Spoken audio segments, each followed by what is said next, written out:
Look, it's a great story, I think, the Meadow Mushroom story. It's a story of entrepreneurship, of great triumph over adversity. I don't think it's been easy for the two founding partners when they started the business back in 1970.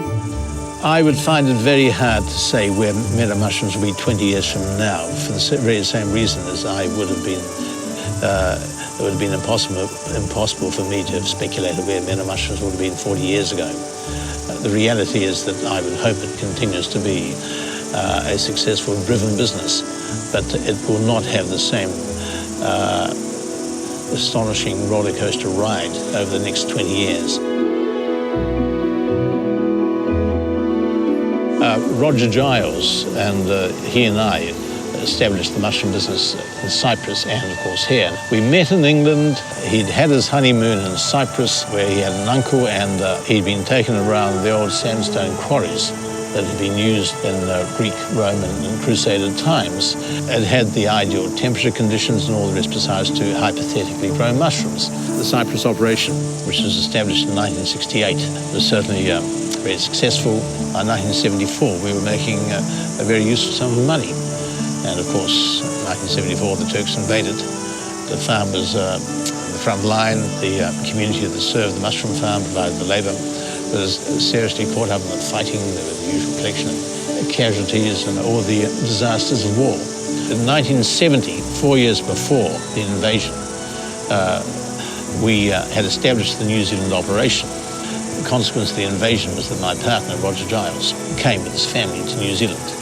And of course, Cyprus was effectively mothballed, and although there were ambitions to start it again, it was simply not a practicality. The Cypriot manager, Alan Gordon, was brought out from Cyprus, and indeed he's still in New Zealand. We arrived here in August 1970, and when we arrived at Brabelton, Philip was already here. I say we, it was Roger Giles and myself arrived about the same time. Philip had started the build, and there was just a sea of wooden poles at Brabelton, no roof, no nothing. But it was quite interesting that we picked just prior to Christmas in 1970. So if the roof leaks at Brabelton or whatever, it's because Roger, Philip and I did most of the nailing of the iron roof.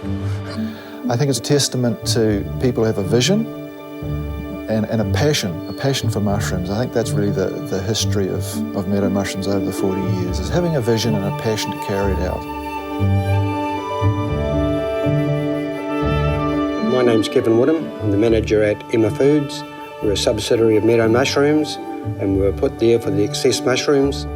Tom Broomfield and John Dunlop, they more or less developed it. They were both from Watties, so they're kind of, I'm not sure if poached or, got another alternative, and they started it up, and that's it. I think their first cans went out on the December that year, just before Christmas in 77. We've always done the three. That was the butter sauces, house brands, which is a butter sauce as well, and whole and brine and sliced and brine. That's always been our lot. And then Miranda Burden in 1995, 1996, she came up with the garlic, peppercorn and the tomato and herb. Hi, I'm Jeanette and I work at Emma Foods. I have been with the company for 32 years. My job at Meadow Mushrooms was brilliant. Yes, I started off picking for a year and then I was a courier. So I picked mushrooms in the morning for a while and courier in the afternoon. Then I became a receptionist and courier, and I have cleaned and painted offices. Yes, I've had a wonderful job, really. And then I went to the laboratory, probably about a year, and now I'm at Emma Foods. So yeah, I have enjoyed my 32 years. I just wanted to show you this book. This book was made by one of our pickers, Alison Emerson, and it's really great. She did the pictures and the words, and it's real interesting, real funny. I will treasure it till forever. Hello, I'm Andrew Pittman. I'm team leader of the crop watering department, and I've been here approximately 27 years. Well, for me as a team leader of the crop waterer, I get a lot of satisfaction out of me training up the staff and seeing them develop through the company. which at the moment there are growers, team leaders, managers that have worked under me and progressed through the company. Very flexible. When I applied here, it's really changed since then, but a friend of mine said to me, go to Meadow Mushrooms, you'll really enjoy it. So, I've actually really enjoyed it because I haven't even looked for another job since. I'm Mark Robertson, Production Manager. What does a production manager do? A lot, actually. Really just making sure that all the operations are ticking over, right from the compost yard, making sure we've got the right quantities of compost and the right quality, and then just following that right through the various phases. You've got phase 2, which is peak heating the compost, spawn running, growing, and making sure that the casing that goes on top is all of the right quality and the right spec, really. Yeah, it's pretty cool. It's pretty neat what we're going to do, and just the level of investment. It's great that we're getting up to the same level as the rest of the world, I suppose. Like we pride ourselves on being a company that leads the way, I guess, but we're still at the moment using old technology. So now we've got state-of-the-art growing rooms and facilities. We're right up there with the rest of the world, so we can benchmark ourselves against the rest of those guys. Hi, I'm Liz Treweek and I work for the Customer Services Department, and I've been here at Meadow Mushrooms for 25 years. We've had some fun times and we've had some not so fun times. One story was when I was a harvester.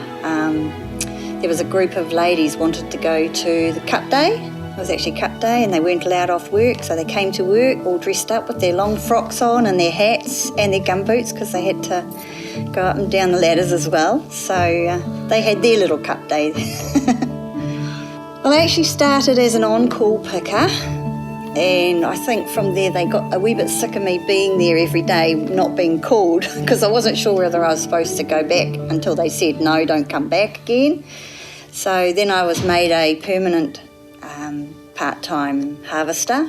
Well, when I first started, there was only a group of about 6 Sri Lankan ladies. The rest of us were mothers, we were working mothers. We had children at school, young children, so we started at 8 o'clock. We could send the kids off to school and started work here at 8:30. We finished at 3 o'clock so that we could dash home and be home for the kids when they were home. Well, I don't actually eat mushrooms, but that's not because I've been here so long. I've never eaten them, but I'd like to try the stuffed mushroom. I'd like to get up a thing of, say, rice risotto with bacon and grated cheese and stuff it. That always looked good. It looks good to me, but I just can't eat them.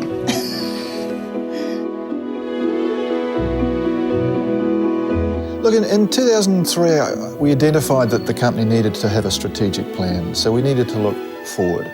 So we took a 10-year time frame and saw a need to prepare the company for the next 20 to 30 years. It's definitely one of the most complex that I've been involved in, probably just due to the scale of it. I guess we're building a project that's the size of 3 rugby fields in 11 odd months. Some of the major complexities, I guess, the phase 1 building, it's an environment that gets very hot and it's full of ammonia, so all the concrete is a special grade concrete. The walls are 300 mil thick and they're poured in situ, and yeah, very, very complex to pour 8 metre high walls, 300 wide. Look, the market for quality fresh mushrooms is growing, and quite frankly, we need to grow more mushrooms. So the company's been producing at capacity for a number of years now, and the market is still growing. So we need to meet that demand with more production. The collapse of Cyprus was certainly a low point. The high points would be what we're now achieving with an investment in probably the most modern, advanced and technologically sophisticated mushroom farm in the world. Mushroom growing is, I think, perhaps one of the hardest horticultural crops to grow. The thing about mushrooms is it takes 13 weeks from where to go, from when you first make the compost to when you finally finish picking the crop. It takes less than 30 litres of water to make 1 kilo of mushrooms. In comparison, it takes about 75 litres to grow a kilo of potatoes, about 500 litres of water to grow a kilo of wheat, And in Canterbury, about 12,000 litres of water to make 1 kilo of milk powder. So we feel it's a really sustainable form of food production. It doesn't take up much land. It recycles waste from other food production industries and has a very, very small footprint. The production will go from 98 tonnes a week to 160 tonnes a week. So around about 60% increase in production overall. At Meadow Mushrooms, we pick on average about 20 tonnes of mushrooms every day, and that's about 250,000 mushrooms, individual mushrooms that are hand-picked.